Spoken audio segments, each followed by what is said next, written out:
Halo, aku Sun, Moon and Rising. Ketemu lagi dengan saya di Lexi Tarot.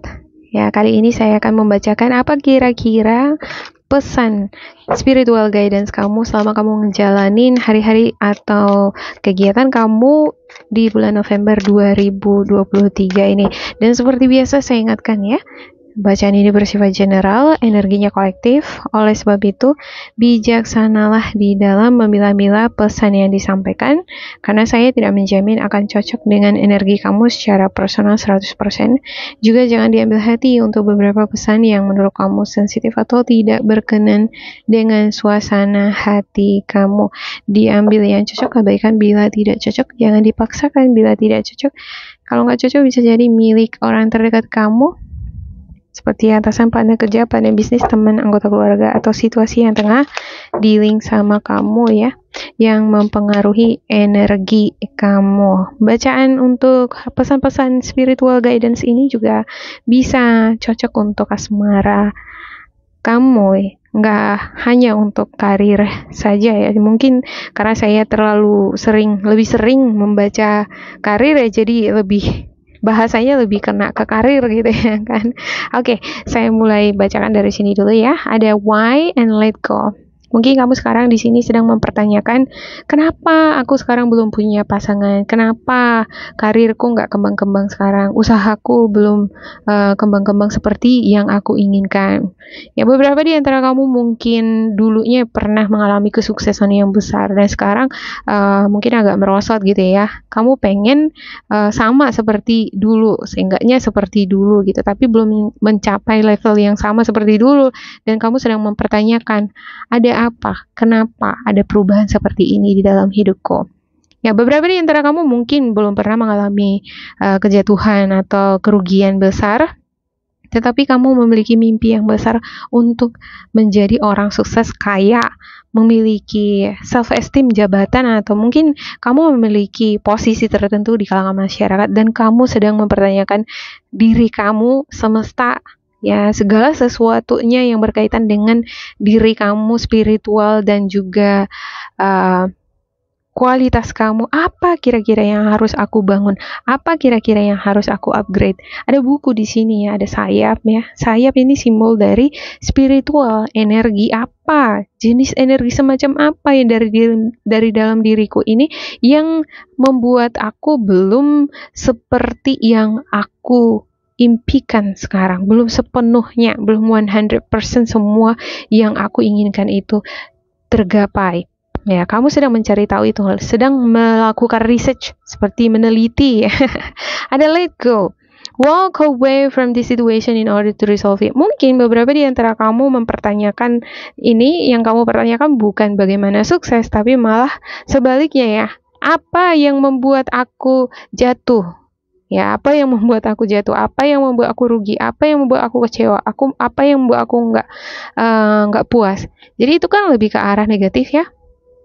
Daripada kita mempertanyakan apa kira-kira yang aku harus lakukan untuk sukses.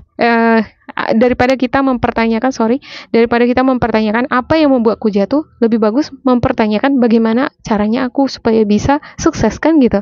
Nah, ini afirmasi yang semacam ini sangat mempengaruhi psikologi, apalagi spirit kita, energi kita ya.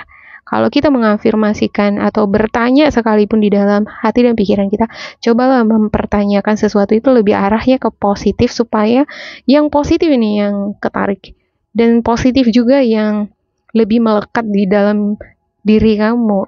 Oke? Let go, biarkan hal-hal yang negatif tadi itu udah berlalu. Kalau misalnya kamu pernah mengalami kerugian, udah ikhlaskan itu. Fokus sekarang mempertanyakan gimana caranya ya supaya aku bisa kaya, supaya aku bisa memperoleh pendapatan yang lebih banyak lagi. Itu yang lebih bagus dipertanyakan, dicari tahu. Oke, ada clean it up. Hapus, bersihkan diri kamu dari energi-energi negatif, dari pikiran-pikiran negatif, lingkungan toksik, orang-orang toksik yang vibrasinya nggak ngedukung kamu untuk menjadi pribadi yang lebih baik. Itu sebenarnya perlu ini disingkirkan gitu ya. Ada children nih, your life purpose involve helping, teaching, and healing children. Saya ngerasa ada beberapa di antara kamu, mungkin kamu guru atau kamu senang dengan anak-anak, mungkin kali ini kamu pengen punya anak gitu, tapi belum hadir juga momongan itu ya. Nah, biasanya kan kalau kondisi seperti ini, anak-anak belum, momongan belum muncul hingga sekarang, tapi muncul di sini clean it up. Clean it up ya artinya ada energi toksik dari dalam tubuh, pikiran, hati kamu, spirit kamu itu perlu dibersihkan supaya kemudian doa kamu untuk memperoleh anak hadir, direstui oleh semesta. Dan mungkin ini salah satu petunjuk bagi Aqua juga menghidupkan kembali energi-energi childhood. Child itu kan innocence ya, lugu, polos, seperti kertas yang masih berwarna putih, belum ada dicoret-coret di sana. Dia penuh dengan rasa girang, bahagia, positif dia energinya. Mungkin inilah yang harusnya kamu gantikan di energi kamu yang di sini butuh dibersihkan. Kalau butuh dibersihkan berarti kotor gitu ya kan. Ya kalau dia kotor, kalau udah dibersihkan kan jadi bersih lagi ya. Ya ibarat nih kalau kita nulis di atas kertas pakai pensil, dibersihin tuh pakai penghapus supaya kita semangat lagi, lebih bergairah lagi menjalani hari-hari. Maka bangun energi child, anak-anak itu di dalam diri kita. Gimana caranya? Mungkin kamu lebih banyak bermain dengan anak-anak, banyak terlibat di dalam aktivitas anak-anak, mengajari anak-anak. Juga ini akan memberikan ngetransfer kamu energi anak-anak tadi. Kamu akan lebih girang, lebih positif. Oke, ada to be fair dan juga travel. Ya, jadilah sosok yang seimbang. To be fair ini adalah representasi dari justice. Justice itu kan dia memegang dua benda di satu, di tangan yang satu dia memegang timbangan, di sebelah satu lagi ada pedang. Pedang kan simbol keadilan, kebenaran, mana benar, mana yang enggak. Tapi timbangan ini kan ada mercy. Mercy adalah kasih. Masih ada di sana pengampunan gitu. Jadi harus seimbang dia ya. Kalau kita terlalu objektif juga memandang hidup ini black and white, hitam putih, ya kan nggak bisa juga ya.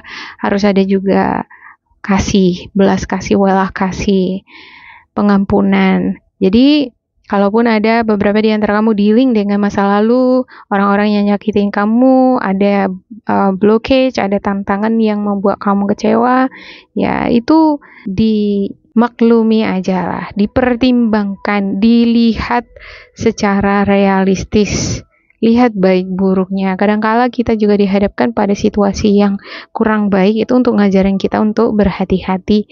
Oke, ada travel, ada yang melakukan perjalanan, ya seperti yang saya katakan tadi ya. Ya, kadangkala kita dipertemukan dengan sesuatu yang kurang baik, pengalaman kurang baik, supaya kita itu berhati-hati. Apalagi kalau kamu melakukan travel perjalanan. Ya kan harus hati-hati lah di dalam melakukan perjalanan. Oke, yang terakhir di sini ada no place like home. Tidak ada tempat itu yang menyenangkan selain rumah, selain orang-orang yang mencintai kita, yang pure memang nge-support kita. Di dalam perjalanan hidup ini ya, walaupun semua orang bisa memasang topengnya masing-masing di luar tampak manis, tapi nggak akan mungkin selamanya dia memakai topeng. Pada akhirnya seiring dengan waktu, lama-lama kamu akan melihat kok siapa orang yang baik untuk ditemenin, siapa yang gak baik untuk ditemenin. Jadi belajar dari proses perpanjangan waktu, mengenal setiap karakter pribadi orang, ya siapa yang pantas dijadikan sebagai teman untuk saling membangun, siapa yang patut untuk ditinggalkan. Sama halnya itu dengan memori pikiran ya. Apa memori pikiran, pengalaman yang patut untuk kita ingat-ingat, apa yang nggak patut untuk nggak diingat. Nah kalau kita ingat-ingat yang buruknya untuk apa?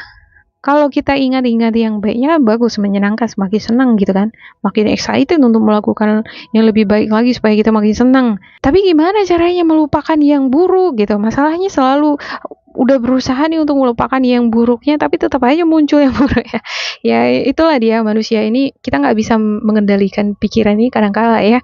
Pikiran kita ini kan lebih senangnya dia bertambah terus atau multiplication. Itu konsep pikiran manusia, konsep otak manusia ya seperti itu. Kalau nggak dikali ditambah, nggak pernah memori kita itu berkurang atau dibagi kan gitu kan. Misalnya saya bilang jangan pikirkan monyet gitu ya.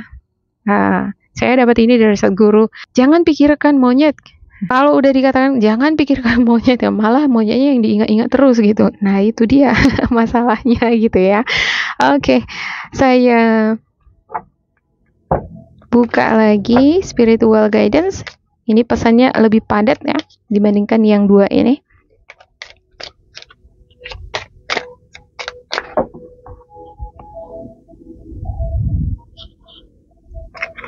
Oke, ada quiet retreat, detox your friendship. Wow, muncul detox your friendship. No more complaining, jangan ada komplain lagi.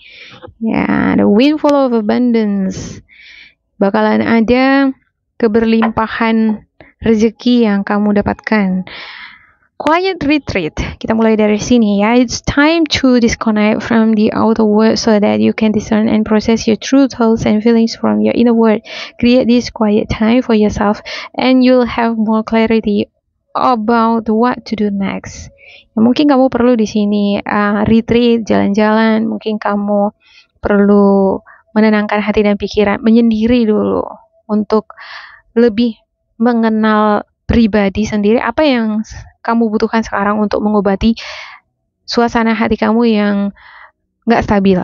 Saya ngerasa ada beberapa di antara kamu dealing dengan suasana hati nggak stabil karena finansial belum stabil, kehidupan asmara juga belum stabil, ya belum berumah tangga hingga sekarang, semacam itu. Nah, ini mempengaruhi emosi kan, mempengaruhi rasa kepercayaan diri juga. Untuk itu, spiritual guidance kamu di sini menyarankan kamu untuk ambil waktu tertentu untuk diri kamu sendiri. Ibarat me time nih. Kamu adalah teman terbaik untuk diri kamu sendiri. Ya, lebih baik kamu berteman dengan diri kamu sendiri aja dibandingkan kamu punya banyak teman, dikelilingi banyak teman gitu, tapi semuanya toxic kan gitu ya. Ada detox your friendship. Yeah, your abundance flow is being affected by the people with whom you're spending time. So be discerning about your associations and relationships. Choose to be with people who are inspiring, generous, and supportive. Pilih teman yang memberikan inspirasi yang baik, yang mendukung kemajuan kamu, bukannya malah menjatuhkan kamu, ngekritikin kamu supaya mental kamu down gitu. Jangan ya, kalau kamu udah ngelihat ada orang nih statementnya udah arahnya itu membuat kamu pesimis, ini berarti ada kandungan-kandungan kecemburuan di dalam dirinya sendiri mengenai kamu. Oke, yang ketiga, no more complaining. Complaints are affirmations of victimhood, which is never true spiritually. Take back your God-given power by affirming that you have an abundance of choices and freedom. With your increased confidence and assertiveness, watch the positive affirmations blossom into reality. Iya, jangan lagi komplain ya untuk sesuatu hal yang belum membuat suasana hati kamu accomplish atau belum puas, belum merasa lengkap. Kalau kita belum punya pasangan kan rasanya belum lengkap. Kalau belum punya pekerjaan yang menetap, income yang belum stabil, itu rasanya belum lengkap gitu. Jadi jangan komplain lagi mengenai hal itu, justru bangkitkanlah semangat kamu, spiritual kamu, semakin giatlah untuk membangun diri kamu ke arah lebih positif, kelilingi diri kamu dengan orang-orang yang positif. Ketika kamu sudah berada pada fase kepuasan pada diri sendiri, maka dengan sendirinya harapan-harapan kamu itu akan jatuh ke tangan kamu. Ada windfall of abundance nih. An increase in abundance is arriving in many different forms. Some of them unexpected. Be open to receiving and know that this abundance comes to you to support your life purpose, health, and charitable work. Iya, kita nggak tahu rezeki itu ya kan, hadiah dari semesta itu kapan bakalan dikasih. Tiba-tiba besok Ada yang ngasih surprise, ada yang ngasih jalan keluar solusi gimana caranya mengembangkan bisnis, gimana caranya dapat keuntungan yang lebih besar. Rupa-rupanya kita bertemu sama orang nih, berpapasan di airport misalnya, pas jalan-jalan ketemu sama orang yang pada akhirnya menjadi sahabat yang supportive. Segala sesuatunya itu possible, mungkin. Oke, saya buka Wild Animal Oracle untuk Aqua ya, ini yang terakhir. Mudah-mudahan teman-teman aku nggak bosan nih dengerin pesan-pesannya ya. Ada Phoenix, wow. Ada Zebra, Raccoon, dan yang terakhir ada Cobra. Wah, luar biasa ya nih. Ada spirit di sini ya, spirit. Phoenix ini simbol kebangkitan spirit. Sebenarnya kan ini adalah lambang dari Phoenix yang udah terbakar, udah menjadi abu dia. Udah hancur sehancur-hancurnya. Tapi dengan jatuhnya air matanya, keajaiban terjadi. Air matanya yang menjadi penyembuh. Dia jadi hidup kembali lagi dari debu itu gitu. Jadi ini ilustrasi spirit ya. Mungkin kamu awalnya down di sini. Kamu ngerasa lemah, nggak bersemangat ya. Mungkin mental kamu sedang diuji karena ada hal-hal yang belum stabil dalam hidup kamu. Tapi akan ada kebangkitan spirit di dalam diri kamu sendiri. Dan itu terjadi dengan sendirinya. Memang kamu yang memiliki itu gitu. Dia mampu menyembuhkan dirinya sendiri gitu. Wow, Zebra. Zebra ini simbol pandai dia di dalam berkamuflase ya. Ada black and white gitu ya. Lingkungan ini juga kan black and white, garis-garis hitam putih. Dia pandai dia beradaptasi dengan situasi lingkungan. Tapi seperti yang saya katakan tadi ya, karena dia suka dia berkamuflase, dia suka bersosial. Kadangkala kalau tidak ada awareness, kesadaran tadi, lupa dia. Ternyata lingkungannya itu udah banyak mempengaruhi dia ke arah yang toksik gitu. Jadi ini perlu diperhatikan oleh aku di bulan November ini. Jangan sampai lingkungan atau orang-orang di sekitar kamu yang mengontrol diri kamu atau mengambil alih kehidupan kamu. Kamu yang memiliki kontrol atas pikiran, keuangan atau hidup kamu. Walaupun tampak seperti lemah, seperti nggak bisa ngapa-ngapain gitu, jangan salah.